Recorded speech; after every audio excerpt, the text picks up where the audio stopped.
speaker before me said, when you allow the blinkers of prejudice to stand in your way, everything else becomes, comes to you in blinkers. And so I like to try and end by raising the question, what should the state do? The state should go back to the spirit and letter of the Constitution. That the essence of government is to provide. Government cannot do everything. Yes, we know. And from 1999, we kept hearing from governors, we kept hearing from public officers, we're in a learning process. And I say, how come that delivering services to people of Nigeria is what leaders are learning, but they don't learn how to steal? You people come to public life fully prepared when it comes to stealing. But when it comes to delivering services, people are grudgingly saying, we are still in a learning process. Please be patient with us. This patient is running its course. And so, there is need for our curriculum to go back, to begin to teach our young children how to deal with the issues of tolerance, acceptance of one another. This is the only country where they thought that a young Christian boy is studying the Quran is considered to be anathema. They thought that Muslim children can be exposed to the teachings of the Bible. Is considered anathema. We therefore need a revised syllabi, a revised set of syllabi to help us manage our pluralism. Because for us in Nigeria, whereas diversity and difference and pluralism are a gift of God, which is what accounts for the greatness of America, it's only in Nigeria that ethnicity, gender, and other factors have become instruments of war. The question therefore is, we need to revise our syllabus so that children can learn how to deal with and how to process their anger. People tell their children when they are going to school, they slap you, slap them back. Don't talk to strangers, and so on and so forth. Now, there is, and I was struck, one day I came to Asaba here. This is my second or third speech here in Asaba. And I think I should qualify to, is the Asaba here? I think somebody should consider giving me a title here. I've paid my dues in this town.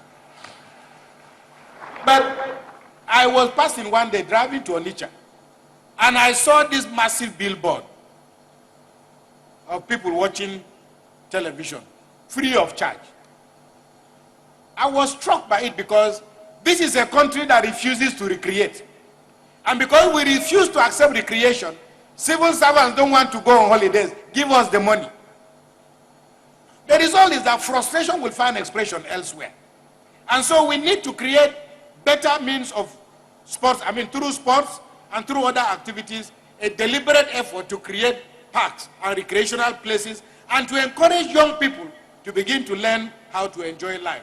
I saw part of this in Akwa Ibom, where at night you see many young people just celebrating and doing what young people like to do everywhere in the world. And I said to myself, if you plant Boko Haram here, it won't grow. But there are certain environments that predispose us to this kind of distortions.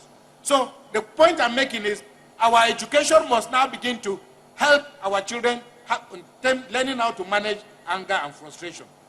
Law enforcement must begin to punish and reward. And finally, it is to make the point that it was definitely not in the mind of God that some of us should be equal. Some of us should be rich and some of us should be poor. But clearly, there is no language for explaining job security. There is no language. Every decent person wants a house. Every decent child who is working hard wants to get admission into a university. But the elite have now appropriated even things like university admissions. I was told of a young boy who finished his exams.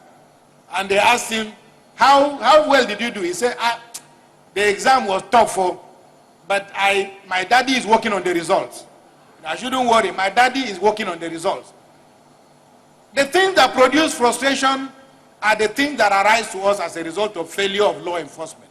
They are the things that arise as a result of us not having a policy of equality and justice.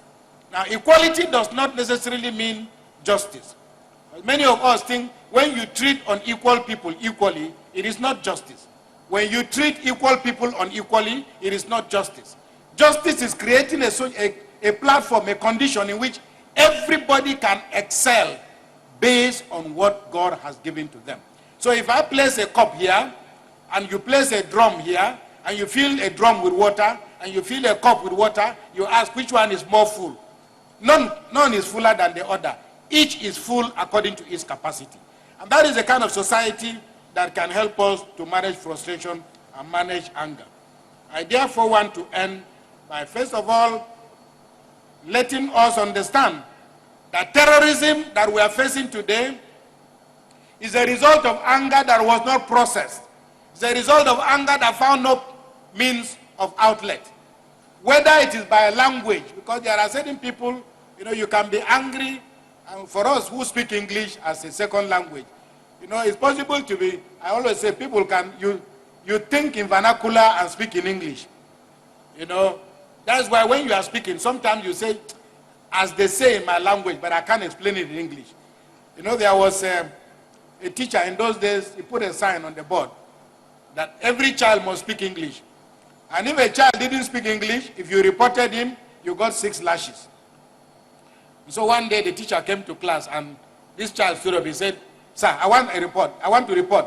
The teacher said, "Yes." He said, "Ade, you spoke vernacular, sir." And the teacher said, "Okay, Ade, come up and receive your 6 lashes." Ade walked, knelt down before the teacher. I said, "Sir, I swear I have not said anything in this class." And then the teacher said, "Well, Ade said he hasn't said anything in the class. Why do you want us to flog him?" He said, then the guy who reported him said, "Sir, Ade didn't speak. But when Tunde said something, Ade laughed in vernacular."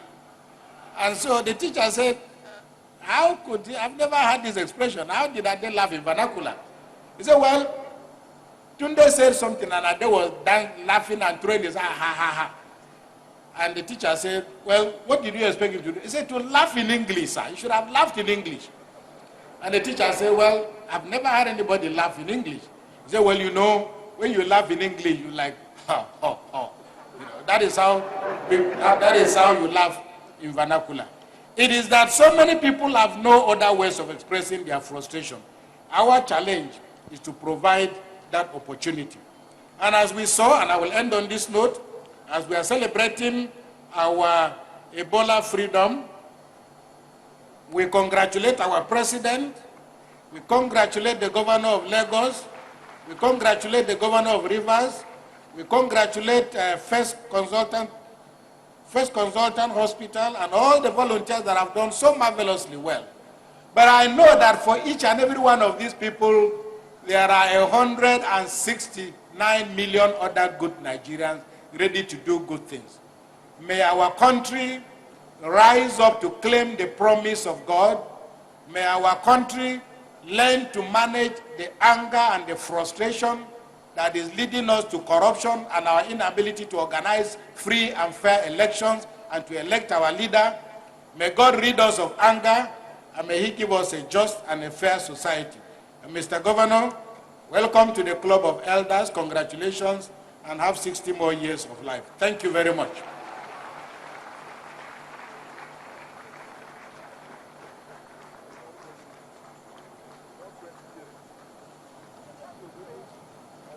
Please put your hands together once more for that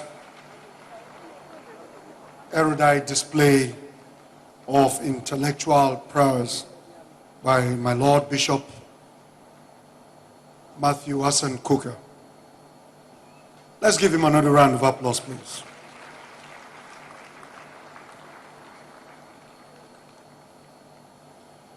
Your Excellencies, distinguished ladies and gentlemen, while the chairman was addressing us, he said he wants His Excellency to go to Buka's and eat from Buka's. I agree with you, Your Eminence. But His Excellency, if he tries it, he will continue to pay bills of people who will calculate when he will be there.